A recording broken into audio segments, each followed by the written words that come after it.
Quais são os seis sentimentos bases da alma humana, hein?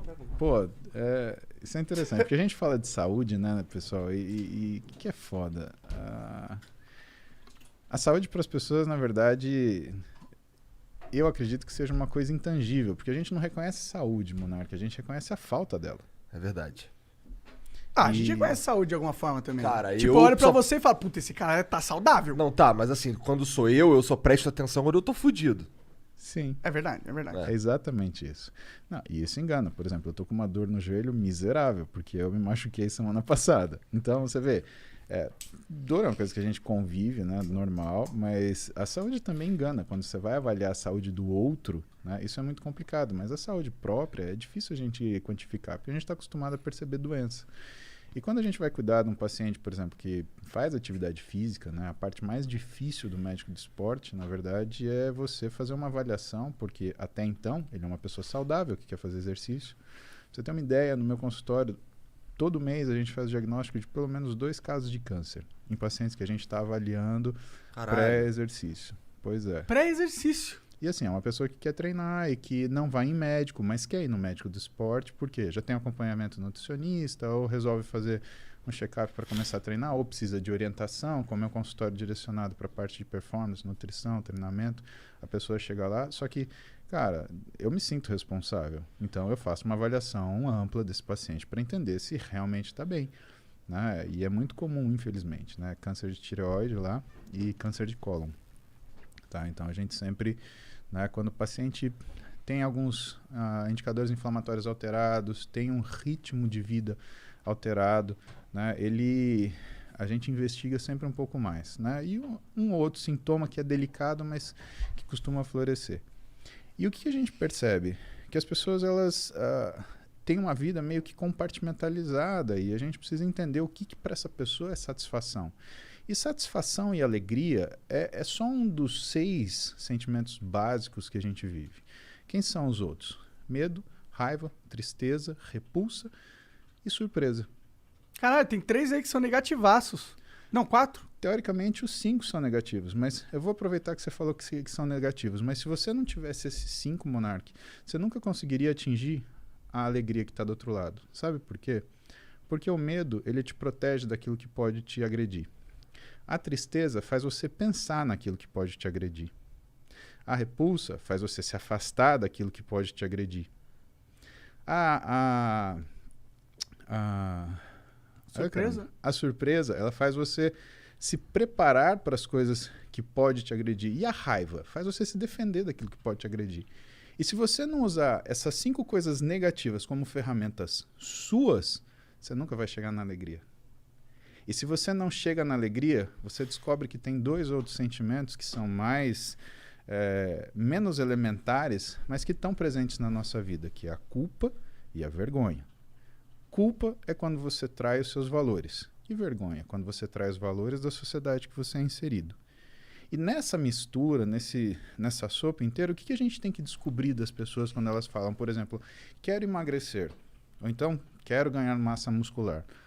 Você precisa descobrir por que essa pessoa quer chegar nisso.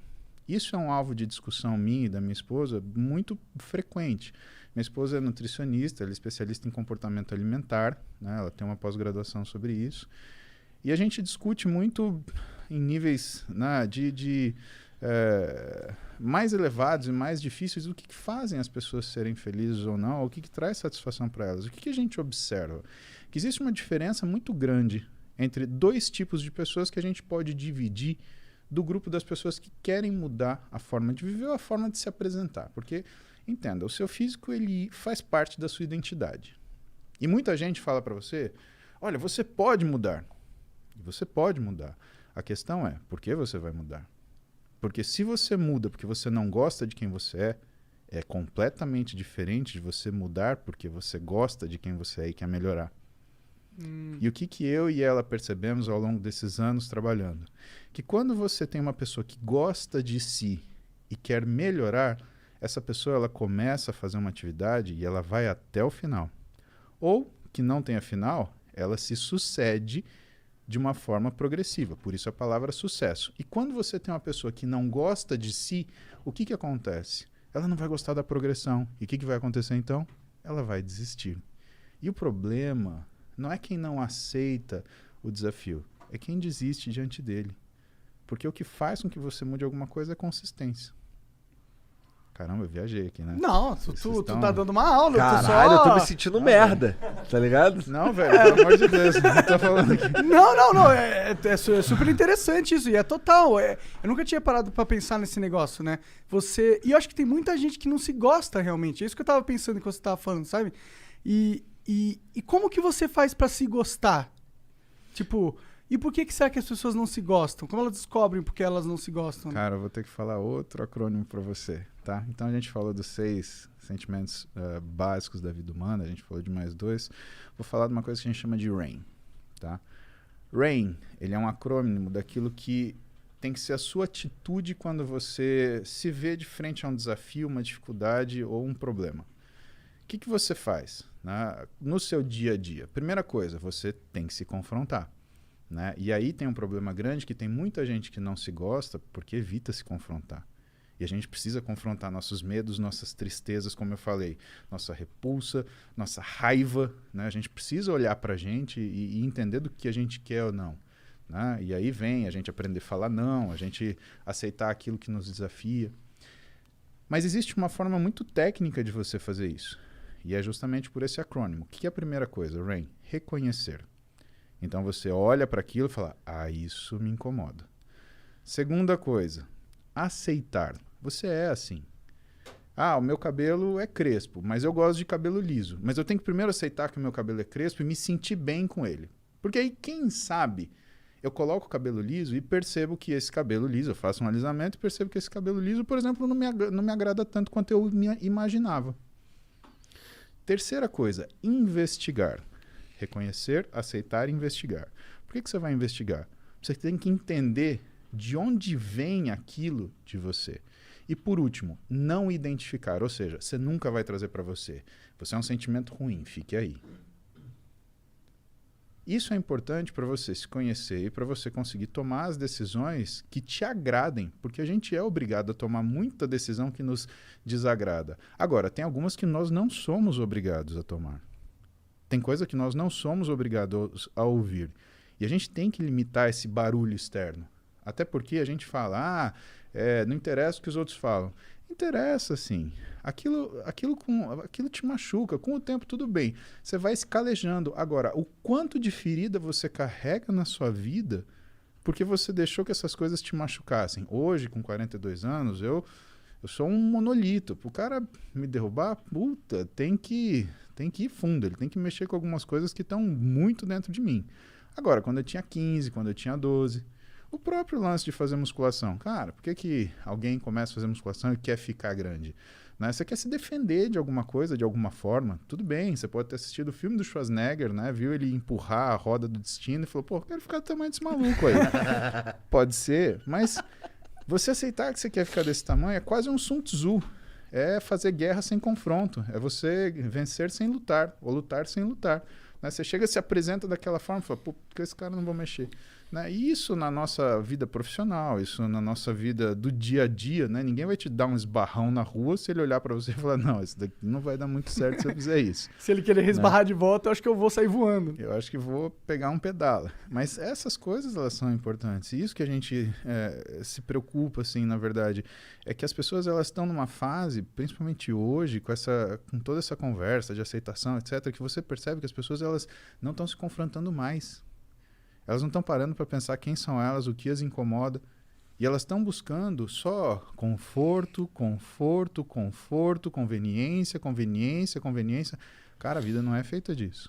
É feita do oposto, inclusive, né? Exatamente. Eu escolhi uma profissão onde não existe conforto, cara. E não existe conveniência. Principalmente quando você dá plantão num pronto-socorro de trauma, cara, não tem conforto nenhum. Você tá 3 da manhã, chegou o cara que caiu de moto, ele tá parecendo um quebra-cabeça de 2.000 peças. Né? Você fala, não, espera um pouquinho, para de sangrar que eu preciso ainda estudar o que eu vou fazer com você. Não, você se ferra ficando sem dormir, estudando, tomando café, virando noite, dia. Você para de assistir filme, você para de assistir TV, você para às vezes de sair com a tua namorada para assistir aquilo. Mas por quê? Porque tem uma finalidade. Não tem angústia maior para um médico do que olhar para um paciente e não ter ideia de onde ele começa a trabalhar. Isso é uma coisa impensável. E isso é uma coisa que move muitos de nós na faculdade de medicina. Né? Eu não tinha preocupação com prova, por exemplo, Monarca. Eu tinha preocupação quando o paciente fosse sentar na minha frente e falar assim, e aí, doutor, o que eu tenho? Cara, aquilo me dava um desespero que eu falava assim, eu tenho que saber das coisas. Isso a gente estava no primeiro ano passando numa matéria que chamava Introdução ao Hospital.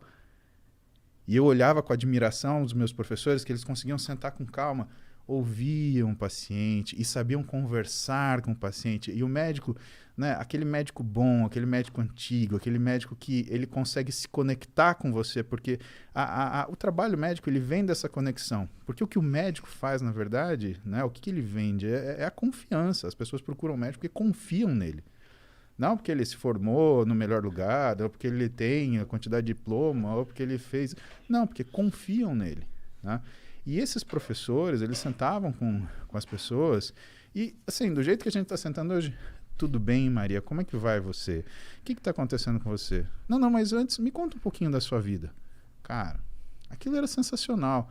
Aí você descobria que você não pode tratar o paciente igual está escrito no livro de semiologia, como se fosse uma lista de ticar. Dor de barriga? Dor de cabeça? Tá caindo um dente? Tá caindo cabelo? Não é isso, cara. É uma coisa muito mais profunda.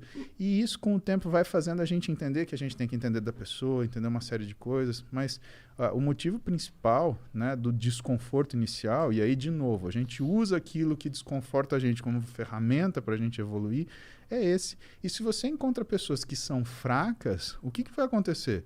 Elas vão fugir desse desconforto e não vão conseguir fazer o mínimo. É aquela história que hoje é clichê. Tempos difíceis geram pessoas fortes. Pessoas fortes geram tempos fáceis. Tempos fáceis geram pessoas fracas. E pessoas fracas geram tempos difíceis. E o ciclo se repete. Que geração que a gente está? Eu acho que a gente está numa geração muito curiosa, sabe, Monark? Porque nunca a gente teve tanto acesso à informação e tanta história digital. Vou te dar um exemplo. Eu tenho uma foto do meu avô, pai da minha mãe. Eu tenho uma foto do meu avô, pai do meu pai. Quando eu for avô dos filhos das minhas filhas... Milhões de fotos, milhões de vídeos. Minha filha vai poder falar assim, olha, quer ver seu avô aqui? Ele estava ensinando isso que você quer saber, se o meu neto quiser fazer musculação. Né? Ó, ele estava ensinando aqui. Isso vai ser 2073... Porra, meu avô em 2020, ele estava andando de bicicleta. Imagina se você conseguisse ver o seu avô em 1920... fazendo um negócio, fechando uma parceria, comprando uma casa, pintando um celeiro, plantando um feijão, fazendo alguma coisa dessa. Muito foda seria. A gente tem uma memória hoje e que, assim, a geração anterior a nossa, os nossos pais, eles conheceram tecnologia. A nossa geração se adaptou à tecnologia, mas os nossos filhos, eles dominam essa porcaria. E isso faz com que a nossa fase hoje seja muito difícil de ser analisada em termos se é um tempo forte ou um tempo fraco. O que aconteceu, na minha humilde opinião, é que a gente consegue ver quem é forte e quem é fraco. Então não é a época que é isto ou aquilo. Na verdade, todas as épocas são difíceis, porque os desafios eles se apresentam naquele momento. E como diz, né, meu professor de clínica médica, Antônio Carlos Lopes, ele fala, é fácil ser médico do dia seguinte. Quando o paciente está no leito, quando o paciente está todo controlado, medicado, você ser o médico que chega no outro dia e começa a pôr defeito, podia ter feito isso, podia ter feito aquilo. Cara, vai lá atendendo pronto-socorro, o cara sofrendo, gritando, berrando, passando mal, ficando tonto, desmaiando, a família desesperada, olhando para você cansado, com sono, sem tomar banho, com fome. Cara, então é fácil a gente avaliar, falar, foram tempos fáceis, foram tempos difíceis.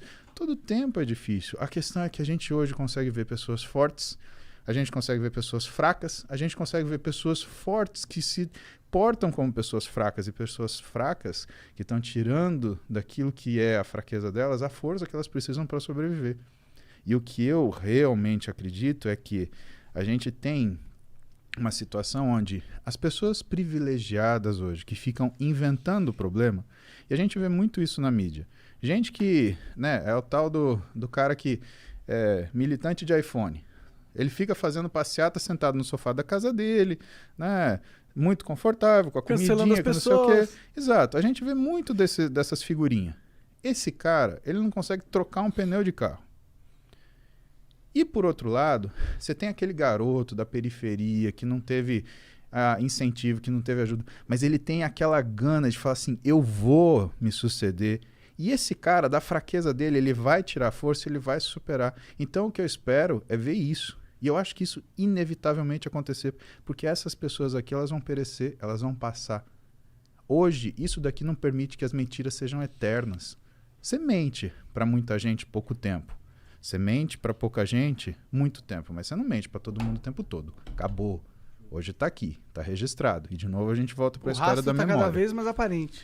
E a gente vai ficar vendo isso. E você, inevitavelmente, você vai ver pessoas falando, né, pessoas comentando ou pessoas se procurando, né, para se aglomerar, que é, por exemplo, a minha mídia social. O que é a minha mídia social? Eu sou o cara que fala coisa que você não quer ouvir. Eu sou o cara que fala que não é fácil. Eu sou o cara que fala que não é simples. Mas eu sou o cara que fala para você, se você fizer isso, você vai conseguir. Você só precisa de consistência.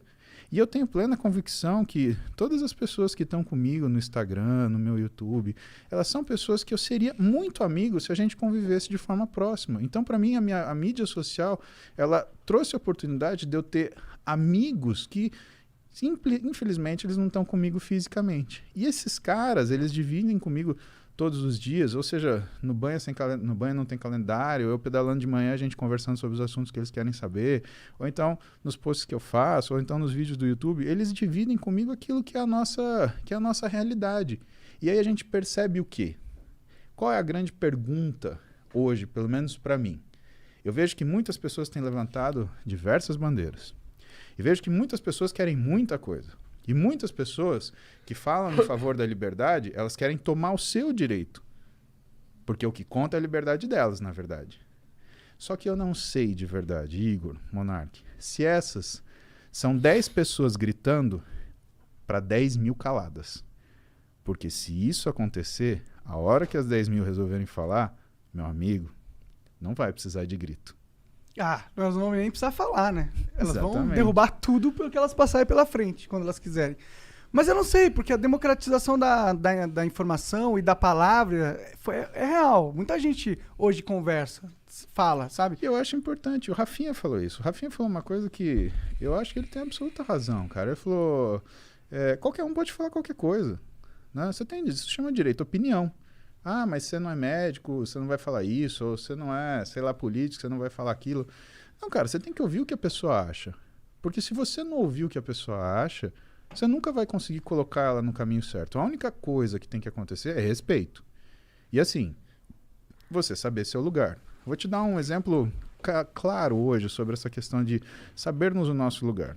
Eu brinquei com o Júlio, com o Renato, a gente fez aquele desafio dos 60 dias para eu mudar meu físico como se eu fosse competir. Mas falaram, faz 2 meses, faz uma preparação, a galera quer ver teu físico como é que fica, preparado para competição. Eu fiz, realmente ficou um físico, né, diferenciado, né? Mas aí o pessoal já começou, não, você tem que competir, você tem que competir, você tem que competir. Eu falei, calma, que eu sou um bodybuilder amador, eu não sou um profissional. Então eu tenho que saber meu lugar por 2 razões. Primeiro, eu tenho um físico estético, não é um físico de competição. E, portanto, se eu for numa competição, não é só a minha expectativa. É a expectativa de todas as pessoas que me amam e que vão subir comigo naquele palco. E eu tô tranquilo em frustrar as minhas expectativas, porque eu topo o jogo. Mas eu ia lamentar demais se eu frustrasse a expectativa, principalmente da minha família. Segunda coisa, os caras que estão competindo ali são atletas. Isso significa que eu até devo respeito a eles. Por quê? Porque se eles são atletas, eu não vou chegar com um físico de estética para falar, olha só, eu acho que o meu físico de estética, ele se equipara ao seu físico de atleta. É que nem o cara que tira racha de final de semana ilegal, ele sentar um dia e falar assim, dá esse carro de Fórmula 1 aí que eu vou pilotar e vou ganhar de todo mundo. Ou aquele bonitão que fica na arquibancada do jogo de futebol, dribla, né? Falar de fora é fácil. E eu não quero ser um cara que fala de fora. Então, eu aplaudo os atletas, felicito eles, mas hoje, vendo a minha situação atual, eu respeito eles, não me colocando para competir com eles e para deixar as pessoas confusas. A gente não tem o direito de confundir as pessoas, porque um físico estético, ele agrada. Um físico atlético, ele nem sempre agrada, mas ele vence competição. E aí fica o grande dilema. Será que eu tenho o direito de complicar a cabeça das pessoas e fazer com que elas achem que aquilo que é uma competição muito específica, ela pode ser orientada por aquilo que é a opinião de pessoas que não estão avaliando o esporte e sim o gosto pessoal? Então isso é um exemplo disso. Entendi. Você, tipo, não quis comprar o hype dos seus fãs e achar que você ia ser o Mr. Olímpio. Eu acho que eu não posso fazer isso, na verdade. Se eu tivesse um físico competitivo, isso é outra coisa. Mas a questão é, hoje, né, chegar num físico competitivo tem uma série de situações que vão gerar e que talvez não sejam boas para mim. Talvez, né, eu vá gastar com isso, do ponto de vista de esforço pessoal, muito mais do que eu realmente vou ganhar. Você já é Sim. médico, né? Que é a minha função, que é o meu coração, cara. E é um puta médico, né? É o que dizem, pelo menos. Pois é.